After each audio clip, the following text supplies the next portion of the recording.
Hello there, and you're very welcome to another episode of the Arkham Avengers FFPL podcast. You join me, the host, along with Eamon, Hector, and Captain Fantastic on me, where we take a look to see how the managers in this league are getting on for the season. However, we'll also be talking about much more. So kick back, stay tuned, and enjoy.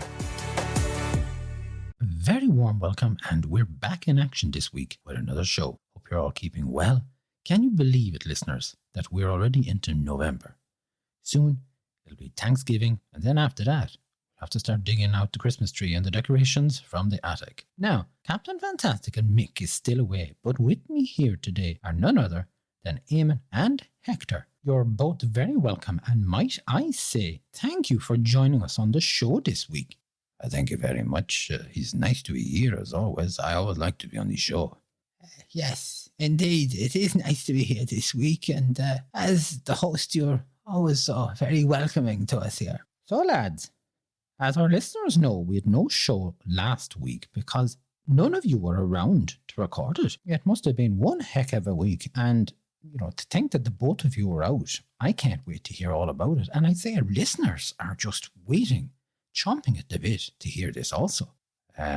Yes, well, it was Halloween, and I got a chance to go the treating and the tricking with Eamon. That's a mistake I certainly won't be making next year, I can tell you that, Hector. And by the way, it's trick or treat. We don't say treating or tricking, it's trick or treat, Hector. Now, come on, get it right. And can I ask, how did the trick or treating go? Well, it started off surprisingly well, I have to say, and Hector and I headed out for a walk to call around just a few houses in the locality. This was probably about 6:30. It was getting dark at that point, and thankfully it was still dry. Hector, of course, wisely brought a little bag with him because he thought, well, he's going to get some sweets and some crisps. Just a moment here. A quick question. Did nobody comment about the two of you being maybe a little bit too old for trick-or-treating?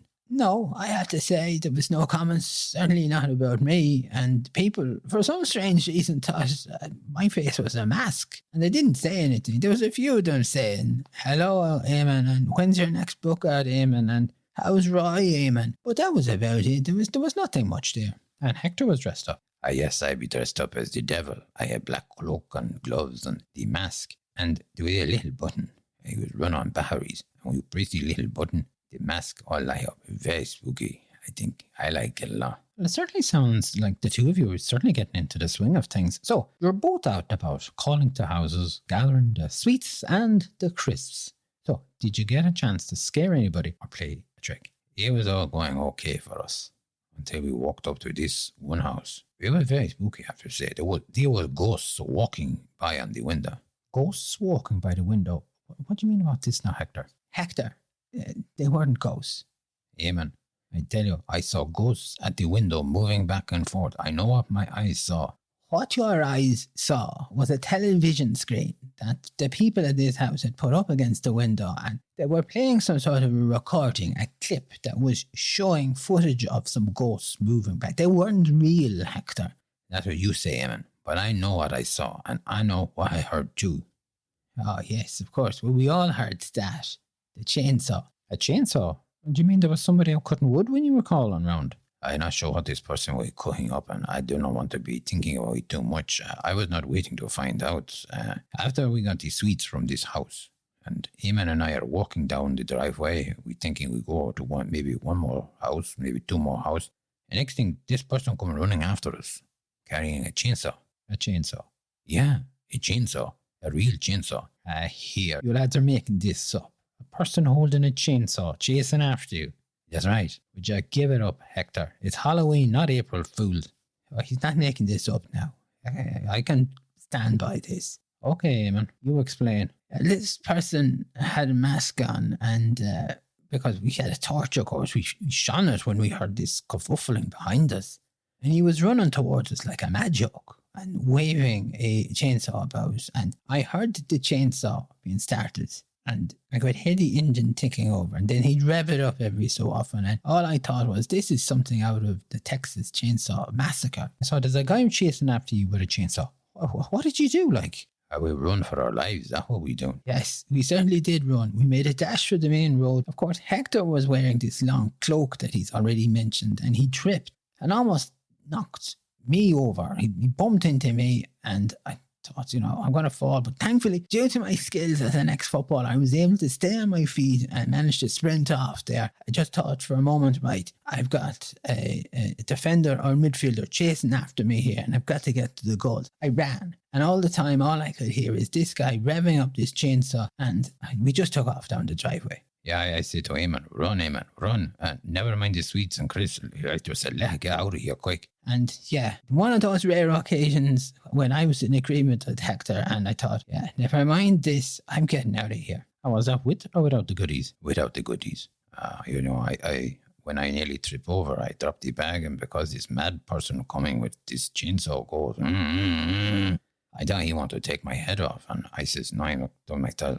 I saw my life flash across my eyes, and I said, I'm getting out of here, so I am. Yeah, it's certainly not worth losing your head over a bounty or a Mars bar, Hector. You did right. I had to drop the bag of sweets and ran as well. I wouldn't have gone back for them. Okay, so that's Halloween. Sounds like it was all good that evening, and both of you were in Dublin as well last week, so do you want to tell us how that went? Hector very kindly got tickets for the 3 Arena where Michael McIntyre was playing. Well, I said to myself, I still feel a little bad about the wine getting spilled on Eamon's carpet, and I thought it was the way to try and make up to Eamon.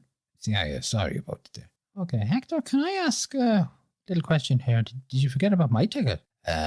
No, I don't forget about your ticket. The problem was I did not have enough money to buy the 3rd ticket. I could only get the 2 tickets. But look, maybe the next time I get you a ticket for the like of the PJ Gallagher when he go on tour. I hear he going on tour soon. I get that there. A ticket for you if you want. No, you're all right, Hector. Thank you. All credit to PJ Gallagher, but I think Michael McIntyre might have been more my flavour. But look, don't put yourself out. I mean, Michael McIntyre, no less. Aren't you very good to yourselves? Look, I'd say he put on a very good show. Ah, yes. Michael was on form, I have to say. A very highly entertaining show it was. Plenty of laughs. And, of course, we did get a lift into the 3 Arena with Hector's friend, none other than Damo. Damo, that name rings a bell. Ah, yes. Damo. He was at the wedding in Monaghan. This is the wedding that you gate crashed, Eamon. We spoke about this. I think this was this season 3, episode 7? I think we spoke about this. Can I correct you there? I didn't gate crash the wedding. Hector was talking to me and misled me into the reception area, and I found myself at the wedding meal. Well, Eamon, I have to say, I'd be calling that gate crashing. You didn't have an invitation, did you? And you weren't Hector's +1, or maybe you were. I ended up being Hector's +1. I didn't intentionally set out that way, so I didn't gate crash. Anyway, Damo was very kind to drop us into the 3 Arena. Now, the drive, how would one describe it? I'd liken it to something called Damo Drives Dublin. It certainly sounds like there might be a story here, Eamon. I'm sure you're going to tell us a little bit more. There is a story, and yes, I think I might elaborate. So we're going into the Dublin city centre. For our listeners, the 3 Arena is in the city centre. It's down towards the north side, down towards the port direction, along the quays there. So Damo was driving along, and he got quite animated. And I haven't driven in Damo's company before. It's enlightening, I have to say. He got into a full-blown discussion with himself about whether he should carry on into town and drive by Houston train station, or should he go the Chapel Lizard way? Now, he had a sat-nav, and this sat-nav was trying to direct him onto what we call an M50 ring road, and he wasn't having any of this because that was taking him in a totally different direction, was adding more time and mileage, and he says he wasn't having any of that. Of course, added into the mix here, and this is one of Damo's pet hates, was other drivers were hopping from one lane to another, pulling out, pulling in, not even acknowledging if someone would let them in, flash the hazard lights, hand out the window, nothing like that. And that was irking him even more. Damo certainly not impressed with that. That he pointing a mile, I have to say, Eamon. You were not seeing beside him in the front. Well, that's correct. I was a backseat driver observing flashes of my life going by here. But Hector, you might want to, add on a little bit more there about how mild it was. He decided he would go in past the train station, and we go across the bridge and you can see the big place where they make the Guinness. And he was laughing because there was no traffic in front of us. And he was going, yoo-hoo, I picked the right road. He fly up and the next thing, past I think it was 102 junction, we're stuck in traffic.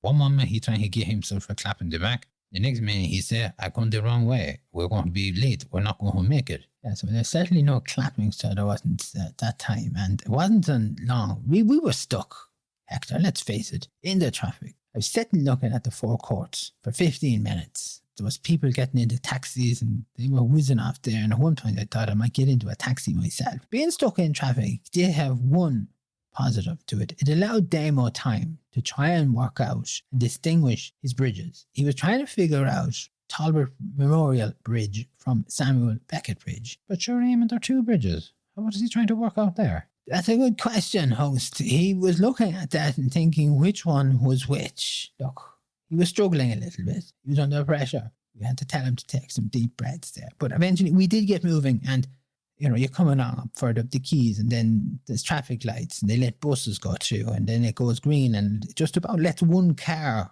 through and then it stops. And I was building more pressure on top of Damo there. The windows were down, the deep breaths were on there. I felt at one point maybe I was going to have to massage his shoulders just to try and de-stress him a little bit there. But we managed to keep moving. And at O'Connell Bridge, at the junction there, the bridge, of course, would be on our right-hand side. We're driving along. The car in front decided to slow down completely. And you can understand, you only have so many seconds, moments to get across the bridge. And this guy is slowing down. And Damo actually thought, this guy's going to stop. And we're going to be stuck in the middle of the street and we're going to block up the traffic. And he kind of was encouraging him, go on, keep moving, keep moving. He couldn't overtake him, of course, but we got across. And that was a relief. Well, I'd say if you got stuck there, that would have been an unmitigated disaster. Can you imagine the traffic coming and they can't get by because you're sitting there in the middle of the junction box? Well, I'd say World War III could have broke out there. It certainly would have broke out there. Even worse, why we are going so slow? There's all these e-scooters and these bicycles whizzing by, guys with no lights on and they've no helmets on. And when we get going past, what was that building? That building was the custom house. We are going past there. And suddenly then Damo say, where he want to park? He look at me, I look at him, I say, well, I don't know. I know not Dublin. I don't know where you're going here, Damo. But we drove along and he see a little parking sign and he had to take a left turn and I don't know what street he went down. That was Guild Street as far as I recall. Yes, it would have been Guild Street. Thank you, Eamon. Thank you. So we go down the Gill Street and we see another sign and there it has the big display to say there are 307 spaces available. So Damo is going, yippee, oh, happy days to this, and he followed the traffic lights and then he have to turn right. Then he thought he was actually going on these train tracks. The Lewis line you're talking about, Lewis in Dublin. Okay, the Lewis lines. And he said, I'm driving on these lines. What's going to happen? We're going to get hit by one of these trains. Trams, we call them trams. Yeah, but thankfully, Hector had his eyes opened. I spotted car park. I say to Damo, turn right. Damo paused and he said, I can't get right, there's traffic. I said, there's no green lights. You don't need a green light. The light they have stopped. The green light is for the train that be coming along. You go across the road. You listen to Hector, and there's a guy with one of those jackets on there. That'd be one of the high-vis jackets, Hector. There's just get run down so you can see him glow in the dark or reflect in the dark, whatever it is. Yeah. So Mr. Reflector Man is there, and he is standing, and Damo said to him, I want to go down the park. The guy said to him then, hey, you have booked? Damo look at him, he said, sorry, what you say? The guy say, you have to be pre-booked only. You can't go down there. It's only people who have already booked a space. I mean, whoever heard of this, that you have to make an appointment to park your car. Well, Hector, 9 out of 10 times you wouldn't have to do this, but because there was an event on down in the Tree Arena, people pre-booked their cars, so they were able to get in there. Now, we didn't know about this at the time, so we hold our hands up, and we didn't know that you could pre-book. We didn't know you had to pre-book to get into the car park space. So you didn't get into the car park space after all of that? No, we didn't get in. And then we had to turn the car around. Now you can imagine there's cars behind us. You can't go forward. You couldn't even go down to turn. And there's cars coming out of the car park. Damo decided then anyway, right, he's going to have to do a 3-point turn here. Starts negotiating it there, and there's sensors in his car going off. You'd nearly think the car alarm was going off there. There was a woman coming out. She gave him a look that I'd say would have cut butter in half. But he just says, I'm getting out here and this. And fair enough. Hector, did you actually, acknowledge that she let us out? I did not look at her. She just was giving dagger looks, and I thought, I am not looking at her. No, because she'd be like that one with the sneaky hair, and she'd turn you to a stone. Medusa, yes. She had a look of Medusa about her. Maybe you were right, Hector, not to look at her. And then there's a Tesco Express that we had passed on the way up, and there was a loading bay outside of it. And Damo decided, in his wisdom, he was going to park there. And I said to Damo, don't do it. And he says, I'm going to park there. And I said, don't do it, Damo. You'll get clamped. That'll be the end of the night altogether. So he listened to the common sense from me. I don't know what you were saying, Hector. I didn't say nothing. I was not getting involved in that because I thought he's a bad idea. Yes, well, that's typical of you to not even back me up on that there. Anyway, it took us about 10 minutes to get off the street because there's that many people, of course, walking down towards the 3 Arena. They kept pressing the pedestrian crossing sign. So you'd have 1 or 2 cars getting through. And the next thing, you were stuck at a red light again. But we did get back onto Gill Street. And that's where we ended up then behind the Sunday driver who was out for a Thursday evening drive. A Sunday driver out on a Thursday. Do tell us about this. They're called Sunday drivers because they drive slow. They drive cautious, which is okay. I have nothing against that. You don't have to speed all the time. But when you come up to traffic lights, and when the traffic light is turned green, you expect the car to move, proceed through the junction, to go forward or to go whatever direction they're going, left or right. This particular driver, when they saw that the light was green, they weren't moving. And I actually thought Damo was going to kind of nudge them on a little bit to get them moving. And it was only when the light was turning orange or amber, if you want to call it that way, that they decided to think, oh, I better move, which almost left Damo having a heart attack because he thought, I'm going to be stuck at a red light again here for several minutes. So he started to move and Damo was stuck to them. I mean, I think our bumpers were stuck together there. Thankfully, we got across the Samuel Beckett Bridge. They went in one direction and Damo decided to go in another direction. And we went past the best car parks facility. And Damo had to do a turn and come back. And then it's a tight spot there to get parked. But we did manage to get parked in it there. And a couple of moments, my heart was in my mouth because I thought we were going to hit either structural beams or other cars. There was a lot of sensors going off, but he parked up and said, look, away off, enjoy yourselves. And we went for a stroll down to the 3 Arena and we're there. Leisurely time, able to catch our breaths again there. You all landed in time anyway. Yes, we had time to spare there. Allowed Hector to get himself a little mineral. I had a little libation for myself. And then we went in and we watched the show there. Eamon, I have a little question here, and I meant to ask this of you when we were down at the show. The Michael McIntyre, he was calling it the 3 Arena, but he also was saying that he's the point, and he mentioned something about the O2. I was just wondering, why is there so many names of one place? Well, Hector, it was originally called the Point Depot, and O2 paid for the naming rights. And then it became known as the O2, or the O2 Arena. And when they then subsequently changed to 3 here in Ireland, they changed the name then to the 3 Arena. Okay, he's still the Point, but he's only called the 3 Arena. So he could go back to being called the Point, yeah? It could, although I doubt it. It'd be unusual if it would do, unless when the contract is up with 3 that they don't renew it. If nobody else decided to come along and maybe rename it as something else, then yeah, it could go back there to the Point.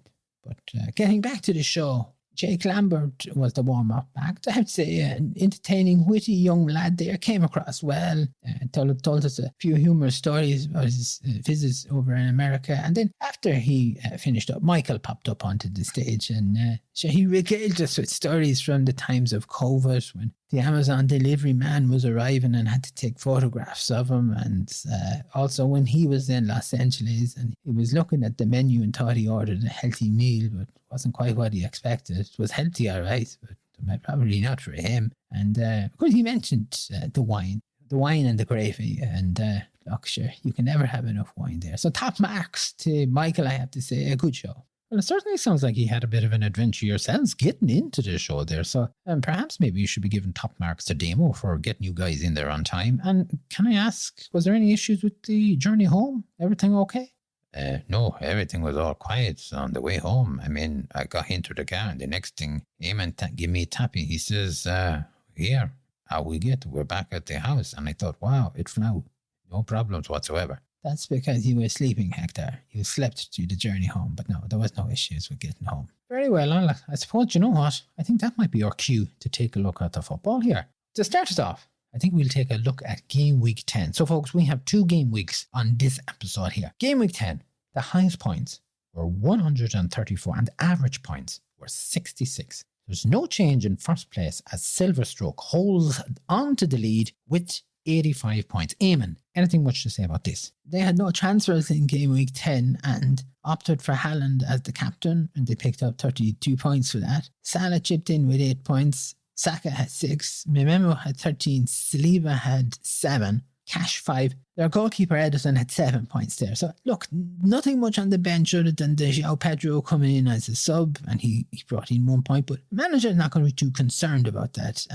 They're on the rise again, and this is the 3rd week in the top spot, so they're going to be very pleased with themselves. I know we had a little bit of, how would I say, because I can't say Lanigan's ball here, because Hector will be throwing his eyes up. A bit of musical chairs with our top 3 managers, because one of them would hold on to first place for 1 week or 2, and then you'd have another manager retake the spot or take it off them. But this manager is holding first, steadily. And that's good. They're settled in there. And while they're not taking their foot off the gas, they're doing enough to make the other guys behind them work. So kudos here. Top marks for this manager. Still in second place then is Saka's Steel with 65 points. Hector, how is our reigning champion getting on? This manager, they had the 1 transfer with the Bruno Fernandes, who got 1 point going out, and they brought the Bowen in. He got the 2 points. The captain was Watkins. He got the 4 points. Haaland was there with 16, Son had 10, Madison had 5, Diaby had 13, Schär had 5, and the Cash had 5. On the bench, Mememo with 13 points. I don't think he was a great captain choice here. And it was certainly not good to be leaving the Mememo on the bench. He a good player, decent player, always usually getting a few points here. And I think this manager, they will be kicking themselves, or they'll be kicking a football at least there, for making this sort of error. Well, I can see they try to do something different, but in this case, I think sometimes it's best not to tinker too much with the team. You stick with what you're doing, and that don't be trying to think too much outside the box. There's no change in third place either, as Ty Jaeger there with 76 points.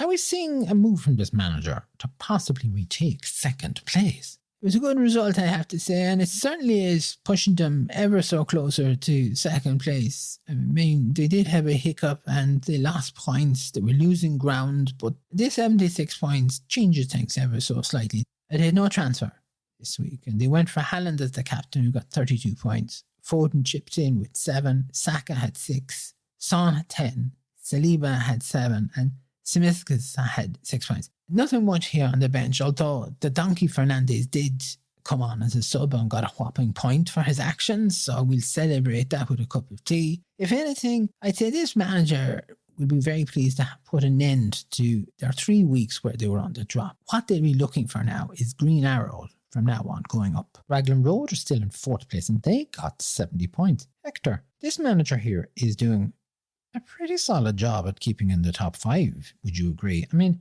it's a good result for them to be remaining in 4th place for the 2nd week in a row. I mean, are we looking at a manager who's very settled here now in the top 5? Yeah, it's a very good result for this manager. I think they're nice and comfortable where they are. They're in their comfort zone. They had the 1 transfer, the Sonny Son came in for 10 points and the Saki went out for 6 points. Not only did they bring the Son in, but they make him captain. They get 20 points. Haaland had 16 points, Mememo had 13, and their goalkeeper, Rea, also had the 6 points. As you say, It's the second week in fourth place. So all going good. You can almost hear this manager singing with delight that they're still in the top 5. It's where they want her to be. Perhaps this manager, I'm only just saying, he might make a recitation for us about this. Well, he certainly might, Hector. You'd never know there. We'll have to leave that with Raglan Road to see what they come up with there. Now, finally got there are in 5th place with 73 points. Eamon, do you want to have a talk about this manager here?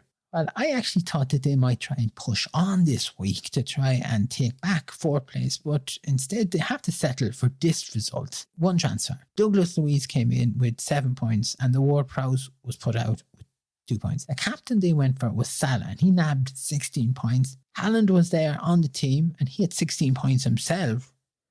Neto had 5. Douglas Luiz, as I said, had 7. Saka had 6. Maddison had 6 and Saliba had 7. It was a good transfer move. Let's face it, they made points on that and their midfield looked really good there. They're in 5th place and it's where they aimed to get and aim to remain there. So I think that if they stay in 5th, they will be working on their next strategy to get into 4th and into 3rd. And I think it'd be an incremental way that they're going to try and build themselves into the top 3. No change either then for Arkham Avengers, and they're still in 6th place. And they got 73 points, Hector. There was no transfer from this manager this week, and they had Captain Salah, 16 points. Also, they had the Haaland. He was there with 16 points. Maddison, 6. Mememo, 13. And Saliba had 7 points. No big surprises here. Getting enough points to keep them chasing after the top 5. And one thing, at least they didn't go down. That's what it is. And they're keeping pace. And I think that this manager will be very happy to be in 6th place. And maybe a bit like what the Eamon said, they have now started to settle. No more of this going up and going down business. Stay in one position for a week or two and then build to move on. Well, the Beauty 99 are on the way back up as they're in 7th place with 77 points. Eamon, you were talking there last week about this manager. They dropped and they were back in their comfort zone. But look, this result indicates that they're not giving up without a fight. I wouldn't be so sure about that. Yes, they got 77 points. They had no transfer. Haaland was the captain and got 32 points. Ferguson got 8. Saka had 6. Salah had 8. Saliba had 7. Cash had 5. And Alexander-Arnold had 5 points as well. I'll say this. They had a nice few points around their team, but I'm not sold on this performance. They may be up to 7th, but we've seen this so many times with this manager that they are able to get themselves up and suddenly they drop away off. So, for me, this is all the hallmarks of being a flash in the pan this week. Don't hold your breath. Don't expect greatness from this manager. AFC Chinali then are up to 8th this week after pulling in a whopping 90 points. But, and I'll send this one back to you, Eamon, do I see a triple captain having been played? Yeah, your eyes certainly are not deceiving you. This manager did indeed play triple captain. They had 2 transfers. Tonali went out the door because he's suspended and Douglas Luiz came in there, although he wasn't playing, taking into account what happened to his father being kidnapped. Stupian went out also because he's injured, so there's no points there. And Cash was drafted in for 5 points. The captain was Haaland, and he struck goal this week because he was triple captain and picked up 48 points. Szoboszlai got 12 points. Maddison got 6 points. Saka had 6. Cash had 5. And Saliba had 7 points. I think it was a bold move to go with a triple captain, especially at this stage of the season. And that's 2 of their chips gone because let's remember, they played their bench boost in Gameweek 8. This move may have pulled them into 9th place. But where did they go next? It's all fine and well playing your triple captain, but you need a longer lasting effect from such a move. And I'm struggling to see where this is going. This is a bridge to get them moving up, but they have nothing to back it up. They have no reinforcements. They certainly don't have a plan.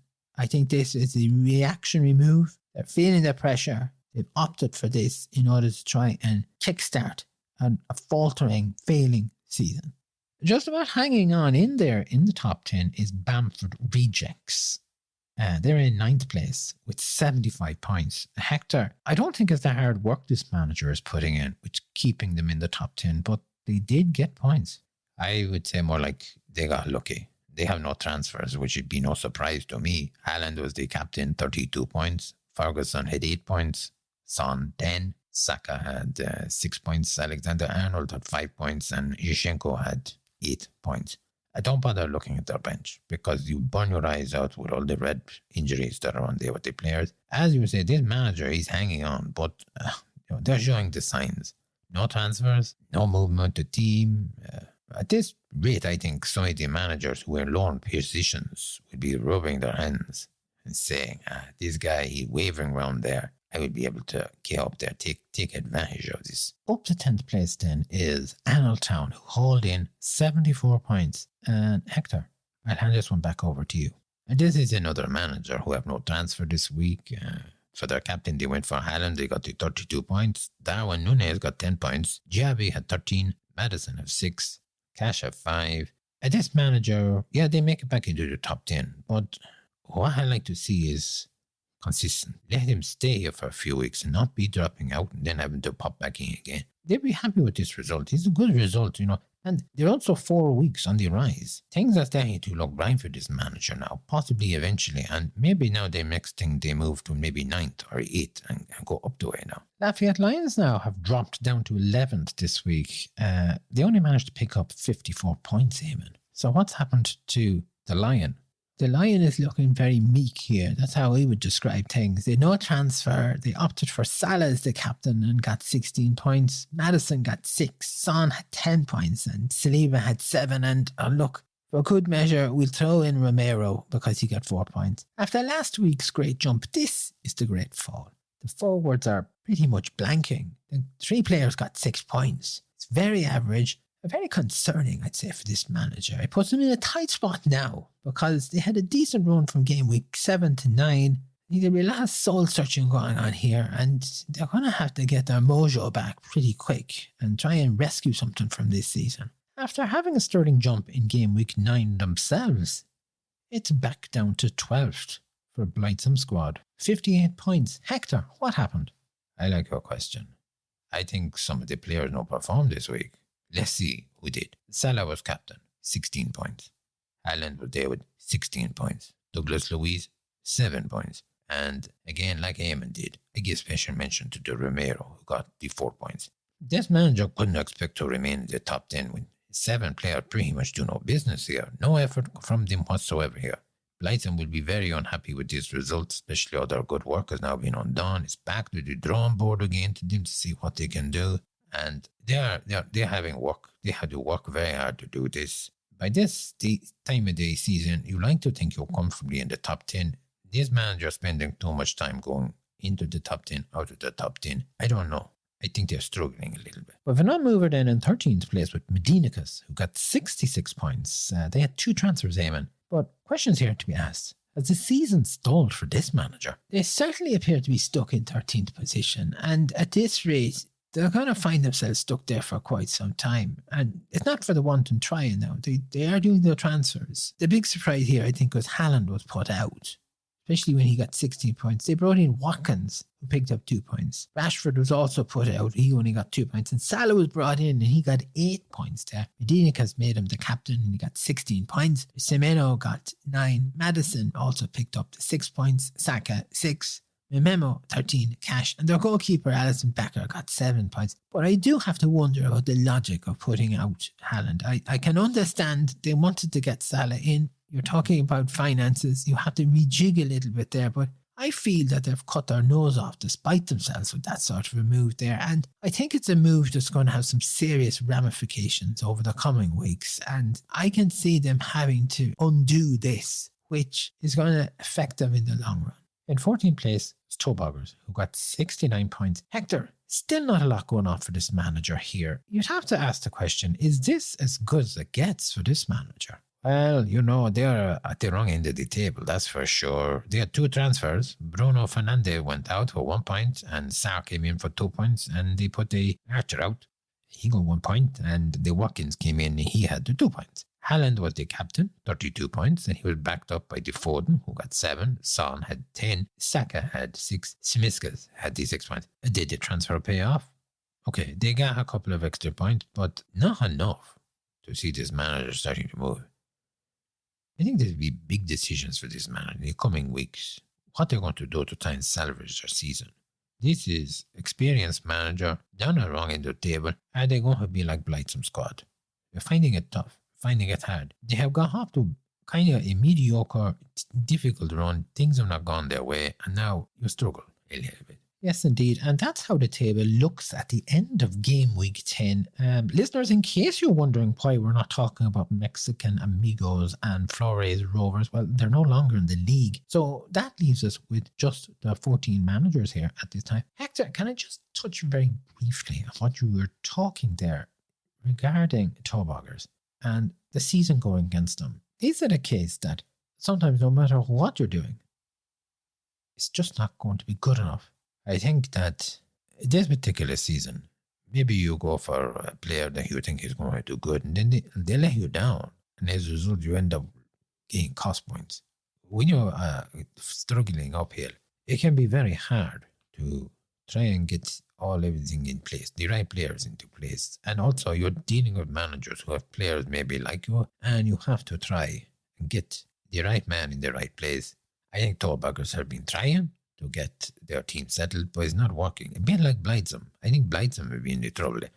The Arkham Avengers, they were similar to these managers, but he had managed to settle things, and he made little tweaks. He lost points to gain points. He had done little changes. They paid off for him. Blightsome have tried to do similar, not pay off. toboggers do the same, not pay off. So I think sometimes you try a particular strategy, you try a particular player, don't pay off for you. And it's like then you're being hit twice because you bring maybe player in, he don't do well. Maybe you put player out, he do well. But then the player you bring in, you think, can I afford to keep him in there? Maybe leave him in for a week or two. Not good enough, he's out. So the move was wasted from the very start. I think it's time to have a look at game week 11 now. The highest points in game week 11 were 107 and the average points came in at 32 points. I think possibly the 2 red cards which Spurs received during their match against Chelsea might have upset the apple cart for some of our managers, but we're going to have to take a look and see what happened and what positions they're in. There's no change in first place. Silverstroke are there. They're maintaining a 12-point lead over second place after picking up 21 points. Hector, yet again, this manager is proving their worth. They're certainly doing very well, I have to say. They had the one transfer, Baldock, who got 4 points, went out, and Branwaite came in. He only got the 1 point. The captain was Haaland, 2 points. Memo got the 5 points. And on the bench, they had the goalkeeper, Onana, with 6 points. 7 players, along with Haaland, who was the captain, only managed to get 2 points. That is very strange and very unexpected. They are now 1 week on the drop. They were looking to put this week behind them. They still though are in top spot, and they are leaving it up to the rest of the managers to chase them and try and move them out of the first place. So the work is on the other managers there, provided they can keep this 12-point lead ticking over. And there's no change then in second place, as Sackers of Steel is trying to chase down Silverstroke, and they picked up 37 points. Eamon, hallmarks of the champ, trying to fight back here. I think on a game week like this one, game week 11, 37 points is probably not a bad result. It's not a great result for them there. They made one transfer. Kabore was put out. He ended up getting 8 points, and Semiskas was brought in, and he only managed to get 1 point. Haaland was made the captain, 2 points. Mimemo had 5. Bowen had 7. Trippier had 9. And the goalkeeper Pope had 6 points. On the bench, they had Schär with 5 points, and Archer sitting there with 9 points. Let's face it, the transfer backfired. And it's a case of this manager has decided not to hold on to Kabore, not to keep faith in him. Now, look, he wasn't playing, so was there much need to kick him out? I don't know. There was a potential of 22 points that could have been picked up there and wasn't. But at least this week, they have a green arrow. And I'm sure this manager will be reflecting on events and will be plotting their next move. Still holding third place is none other than Taiga, who picked up 43 points. Hector, this manager is not fading quietly, and if anything, are they starting to put pressure on the 2 managers ahead of them? We said that this manager was having trouble some time there, quite recently, but they have gone through that there. They're only 4 points behind Sackers of Steel. They did not make any transfers. They went for Haaland as the captain and got 2 points. Foden, he has 6 points. Mitoma has 6 points. Bruno Fernandes have 11 points. And the goalkeeper, Johnson, at 9 points. And on the bench, they also had the Cabore with 8 points. I know Eamon gave out about the donkey Fernandes, but look, he came good this week. We cannot deny that there. The manager, big smile on his face. Cabore, again, he not really feature in the team. I don't think the manager is going to be saying, oh, I wish I put him on there. But they're 2 weeks on the rise. And like you say, host, I think the pressure is starting to build now on Saka's Steel. And continuing their fine run in the top 5 is Raglan Road, who got 31 points. Again, Eamon, this manager looking ever so solid, even on a poor week.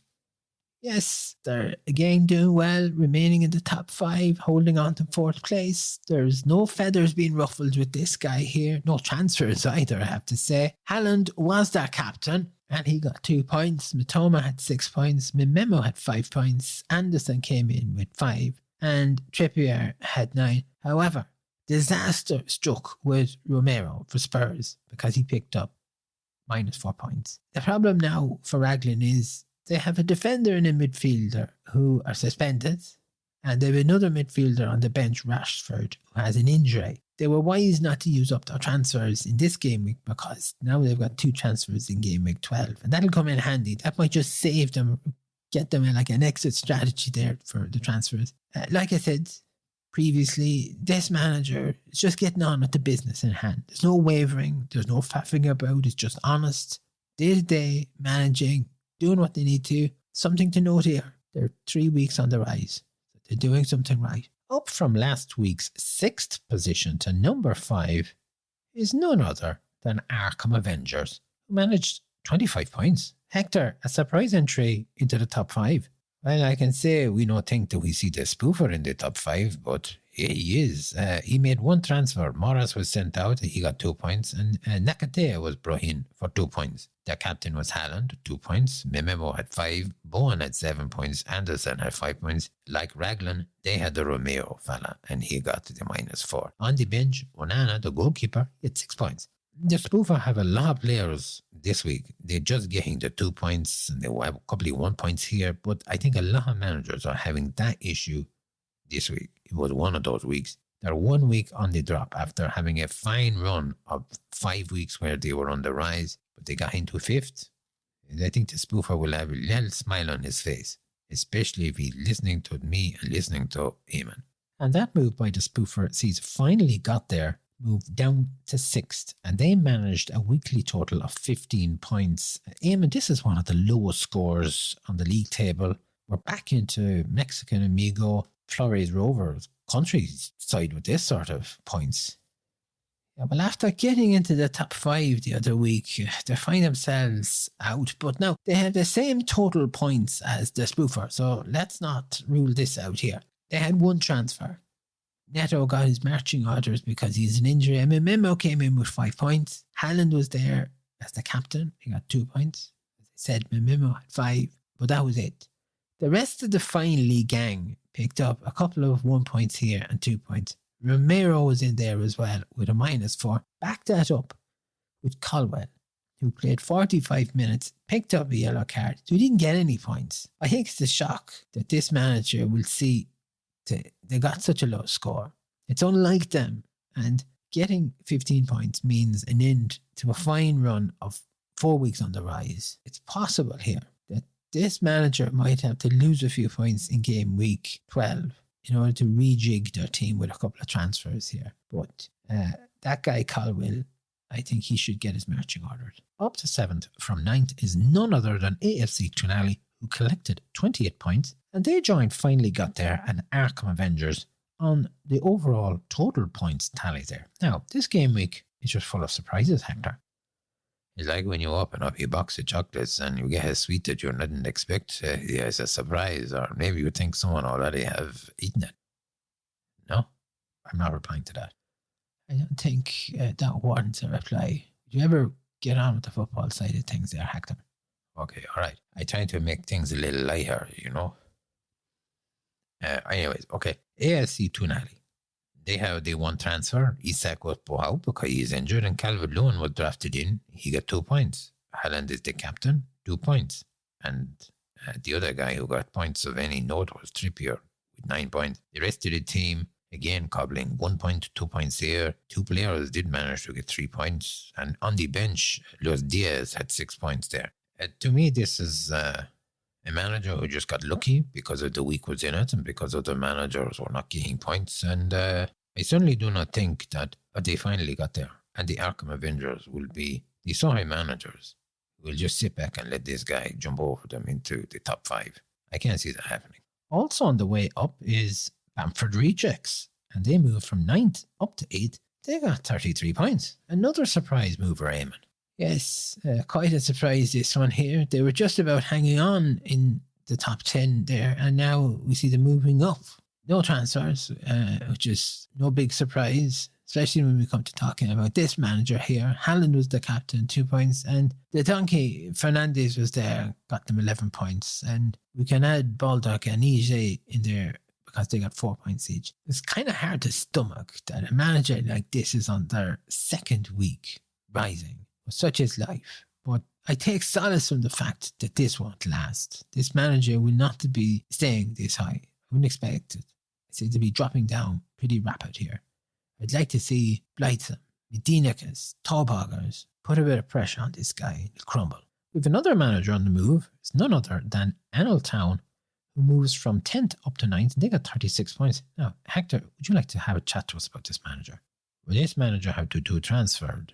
Hoyland was put out for 2 points and Ujward was brought in for 1 point. Pedro Porro went out. He had no point. And Guehe came in for 5 points. The captain was Haaland, 2 points. Mitoma have 6. Bowen have 7. Giabi popped in there with a couple of points. Guehe had 5 points and Trippier had 9 points. On the bench was Delot with 6 points. The transfers didn't really add much in the overall result. But one thing probably is this manager is going to be looking at their overall performance to see they're 5 weeks on the rise. So it's good to see that and show that they're doing something right and everything is fine. So, by the way, can I just point out one thing here? They might be in 9th, but they're only 5 points off 5th place. It could be a surprise hit for any of our managers next game week.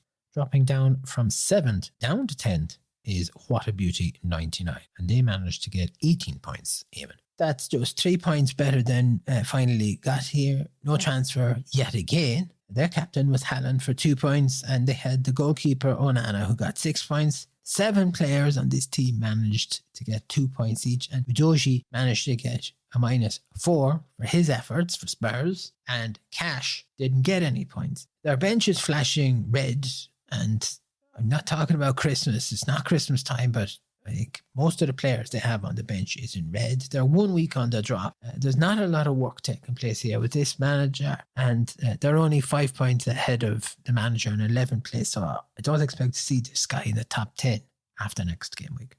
Some squad are up to 11th from last week's 12th, and they got 32 points. And Hector, this manager, is back on the bounce again. And they had 2 transfers. Odegaard go out, he have hip injury. Memo came in, he had the 5 points. Morris go out with the 2 points. Watkins, he come in with the 2 points. They have Salah as the captain. He got 4 points. Jensen had the 5 points. Memo had 5.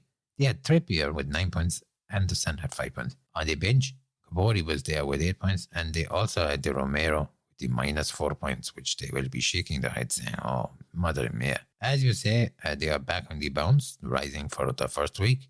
I think now this is Blythem's chance to really get into the top 10, take advantage of some of these other guys. As a result of Blythesome squad's move, dropping to 12th is Lafayette Lions. They got a total of 21 points. Now, Eamon, we were talking about them in game week 10, and things certainly do not seem to be going right here. You could have said that about most of our managers this game week, but let's not single out Lafayette Lions just yet. Yes, they got 21 points. They had 2 transfers. Neto went out due to injury. Jensen came in with 5 points. Solanke was shown the door with 2 points. And Darwin sailed in and he got 2 points. Salah was the captain for 4 points. And Trippier had 9 points. On the bench, the guy they brought in, Jensen, with 5 points. And Romero was there with -4 points. And Cash, of course, slotted in with a big fat 0. Again, like most of our managers, their players just didn't perform. They're 2 weeks on the drop. Things are not going their way this year. And every game week that they spend out of the top 10 is now limiting their ability to have that top 5 finish that this manager is capable of. And you would wonder, you would worry, will they be lucky enough to make it into the top 10? I think they will. I think some managers ahead of them will run out of steam, and as a result, they might just scrape in there. But definitely this season isn't going their way. I would be deflated if I was this manager, because you try and, like what Hector said earlier on, you try and make a transfer in order to improve the team. Toebaggers are up 1 place this week to 13th with 39 points. Now, could this be the start of their comeback, Hector? Now, they had 1 transfer this week. Burn go out with 1 point, and Van de Ven come in to the team. He gets 1 point. Haaland was the captain, 2 points. Foden have 6. Mitoma have 6. Trippier have 9. Goalkeeper Onana, 6 points. On the bench, they have the Sar with 4 points. And Kabore, 8 points. You say this possibly be the start of the comeback. Certainly the transfer, it did not make much of a difference. But another 5 or 6 points, they would have been in 12th place here. But they are going in the right direction. They are 2 weeks on the rise. They were very pleased with that. Is it the start of a comeback? I do not know. Ask me after Gameweek 12 or Gameweek 13. Then I tell you. And then 14th position is Medinacus, 34 points. Eamon, as we were talking earlier, managers have stuttering starts to their season. Is this another one to add to that pile? They're certainly not moving in the right direction, that's for sure. And they got 34 points, which is better than some of the managers ahead of them, actually, strangely enough. Transfer-wise, they had 1. Odegaard went out because he's injured. Son was recruited in. But this week, you expected Son to do better. He only got 2 points. Salah was their captain for 4 points. Memo got 5 points. Trippier had 9. The goalkeeper, Alisson Becker, picked up 6 points there. Looking at this team overall, the forward line and the midfield, they look jaded. But as I said, again, you could call that for any of the teams this week. It just happens to be the way it rolled here. One chink of light, even though they've dropped down to the bottom of the league, they're 1 week on the rise, and they'll be hoping to build on that. And I'm sure they might actually maybe start saying an odd prayer that some of the cowboy managers ahead of them slip up big time. Well, thank you, Eamon, and thank you, Hector. We had a bit to get through there with the 2 game weeks, I know, and I think we've covered it nicely. It's still quite tight on the league table when you look at the overall picture. But when you think there's an 84-point difference between Medinacus, who's at the bottom of the table in 14th place, and Silverstro, who's in 1st place. I think it certainly is the tightest league table that we've had in a long time. Take Blightsome Squad, for example, who are in 11th place. They're actually only 14 points behind the Spoofer, who's in 5th place. All it takes is 1 or 2 decent players to get you the points. And if you select the right captain there, you're going to be moving up that table very quickly. Unfortunately, the 1 week when Haaland didn't perform, those managers opted for Salah, and he let them down badly there. How do you factor in that? You can't. I think, if I can just say, because you look at the Haaland and the Salah and probably the Sonny Son, there are limits to what you can do with your team. And most of the managers, or a lot of managers, have similar players here. So instead of being able to select from a wide range of active, progressive, point-scoring players, the managers are all taking from the same group. And instead of making up the difference, they're pretty much all staying in the same position. You just have to try and get that 1 or 2 player, get you extra points to try and get you moving. But captain-wise, people are here going for the Haaland or the Son or the Salah. And like for game week 11, they were rubbish. But Hector, there has been a lot of movement, especially this week, between 5th and 14th. So, I mean, how do you explain that if they're just selecting pretty similar players? I think, well, some of the players, they lose the 9 4 points, and that hurt their score. But you see, managers sometimes will be selecting Alan, he do better. And I think in this case, he was the fringe players you look at, like Jensen and the Memo. You have those, they will give you the extra points. That's those sort of players. But there are not that many of those players around when you look. I mean, even the forward line, you expect the Watkins to be doing good. He's not too good. But apart from, if Haaland is doing good, okay, Nunez might do something, Watkins might do something, Alvarez, he can at times do something. But you're kind of restricted to what other forward you're going to have. So a manager, you won't be looking at them as the top ones. They are the same with the midfielders. You might be looking at the Salah. You might be looking at the Sonny Son. This Madison would be in there. Remember would be there. Some people will be thinking about Fernandez, the donkey. He would not be on my hit list, but look, he can score the points there. Bowen would be there also. Yeah, they're kind of like your guy, your main go-to guys. But again, most players are going to have those sort of. So it is everyone picking from the same pot, and you have to kind of look outside of the pot to find one chink of a player who can get you extra points. You get you that chink of light where you see, oh yes, I got that there. Fair enough. I hear what you're saying. And sure, while you're at it, you might as well crack on with Hector Solos. Oh yes, thank you very much. Yeah. Make list of papers. Hello, and a very welcome to Hector's Hellos. This week, I'd like to welcome our listeners from Australia, Japan, Taiwan, India, to those tuning into us who are over in Greece and Malta, over in Italy. We go up as far as Frankfurt on Main in Germany, and to our listeners in Sweden. Then we drop over to Spain, and then we now are in the UK, where we have our listeners tuning into us from London, Manchester, in Burnley, Leeds, Liverpool. We also have listeners up in Scotland. A quick cross over the Atlantic, and we go to Argentina, to Brazil. Hi, Mom. Hope you're keeping well.